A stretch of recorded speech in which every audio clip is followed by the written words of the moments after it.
I want to bring it up on the show, of course, because we are sports for the culture. Not going to shy away from it.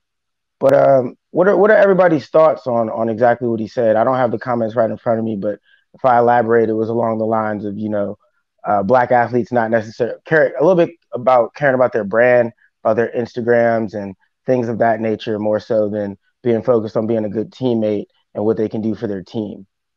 So I know you guys have some thoughts on that. So I'm anybody can gonna start jump with it. in because I'm probably the only person that kind of sided with this guy, and I sided with him for a few reasons. But I want to preface it by saying, like, whenever anyone of any race speaks on the entirety of a race, a culture, just generalizing, you're going to get fallout from that, right? And that's what he did. That's probably where he went wrong. But he spoke on, so black people have a saying, what I'm saying? What happens in your house stays in your house. That's really where he went wrong, right? His sentiments on black culture should never have been on air. But the message remains true to him. That's his personal experience. He said what I have seen. You know what I'm saying? He's been I think he played 10 years maybe. He's been around football, he's been in football, fair or not. That's what he feels like he's seen.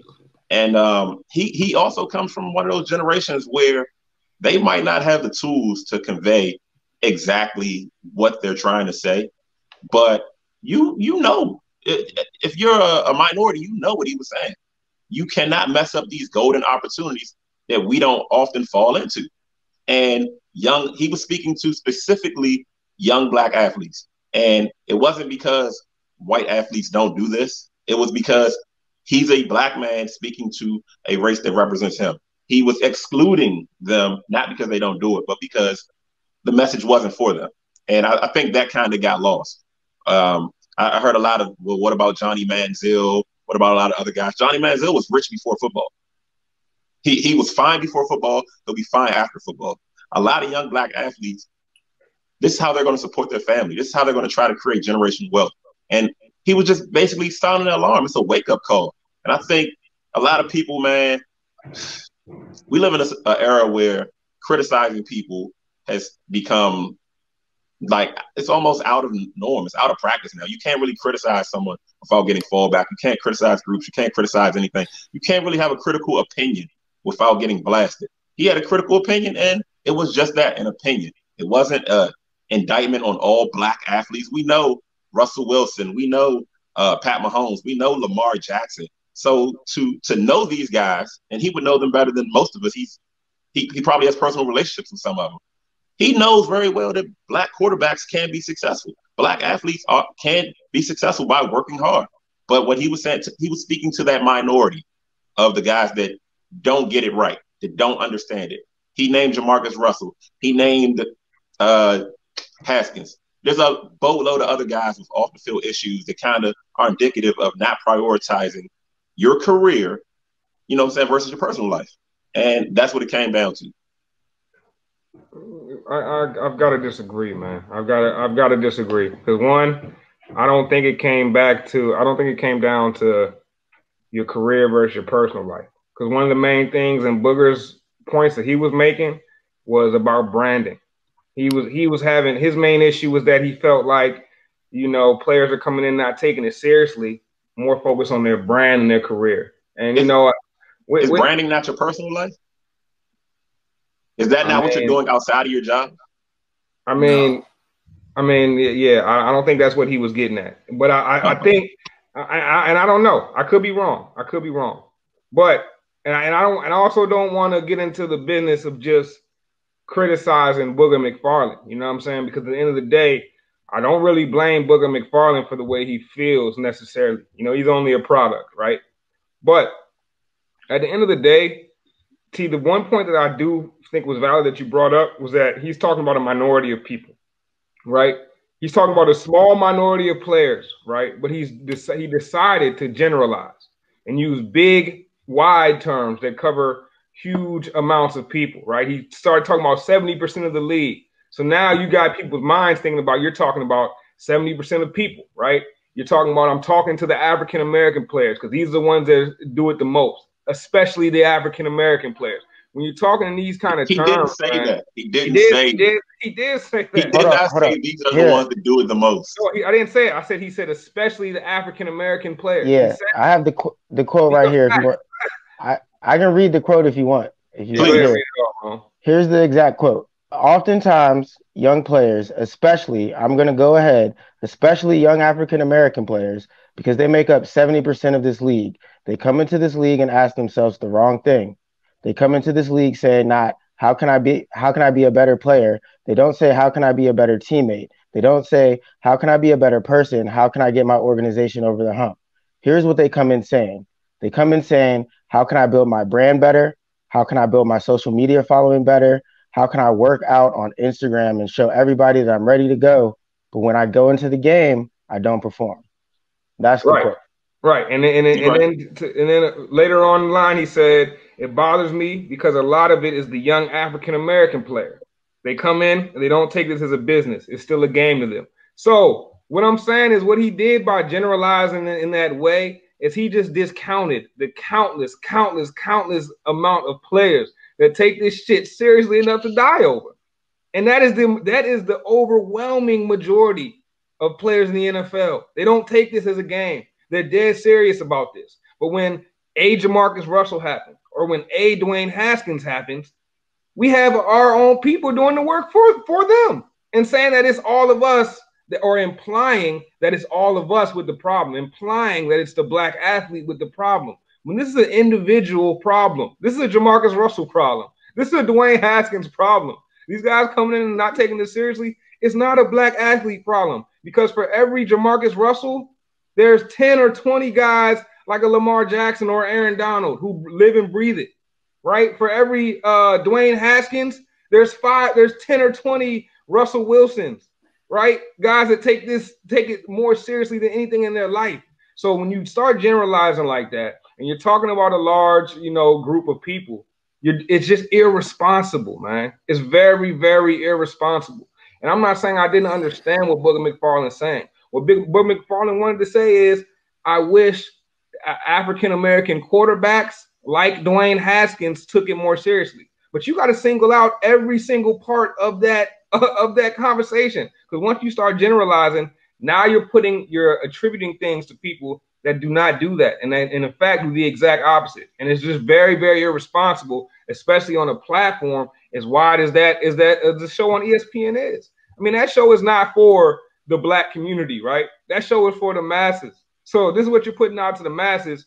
We're doing the work of the enemy, man, with stuff like that. And I think that those are the type of things that we got to fix in the community, because him talking like that, it doesn't help any situations, bro. It actually only contributes more to the divisiveness. So I mean, I get what Booger McFarland was trying to do. I don't want to just stone the man, because I don't think he was attempting to be malicious, you know what I mean? But this is what happens when we have, the wrong spokespeople at the front. And this is actually the reason why Gas Sports for the Culture exists, if you ask me. Nah, I mean, I'm not going to disagree with anything you said. And like I said, that was probably more of an in-house conversation. That's something he should have probably left in his group chat. You know what I'm saying? He said to his man at the bar, but he sounded frustrated. And why? He's a fellow bug, for one. You know what I'm saying? Booger, T Boogie, he's a fellow bug, so I'm going to support the guy. I'm supporting the guy. But I honestly didn't feel like it came from a place of a Jason Whitlock or Candace Owens, if you know those names. I don't think it came from a place of shucking and jiving.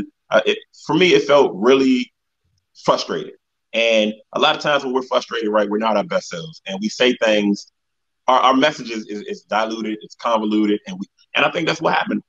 And he shouldn't generalize, but he did. But young athletes should still heed that message, whether you're in that Dwayne Haskins boat or you're in that Patrick Mahomes boat. It only takes one mistake, man. The bar is so much higher for us. So one thing I want to add real quick, I think Booger, what he was saying is like, because Bryce, you're 100% right, and the way you're looking at it is not the way that, let's say, an older white GM is going to look at it. You know what I mean? Like a Bill Polian isn't going to look at it the way that Bryce is looking at it.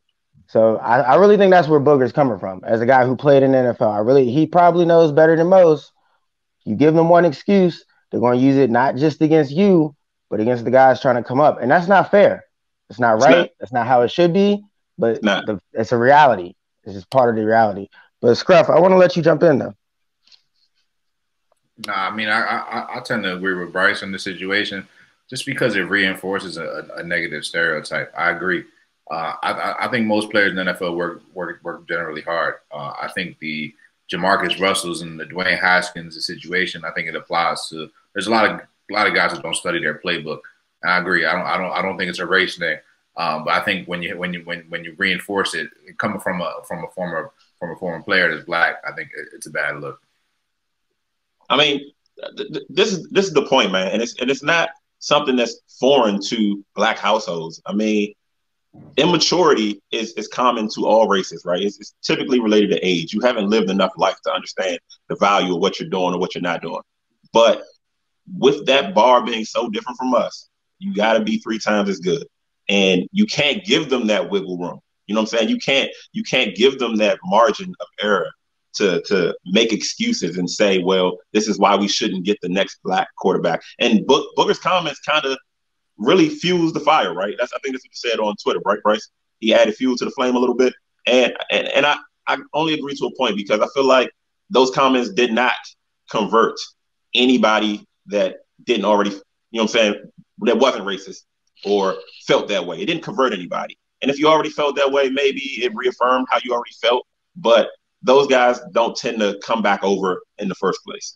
So, and right, if it don't apply, let it fly, man. Sometimes that's how criticism is disseminated, man.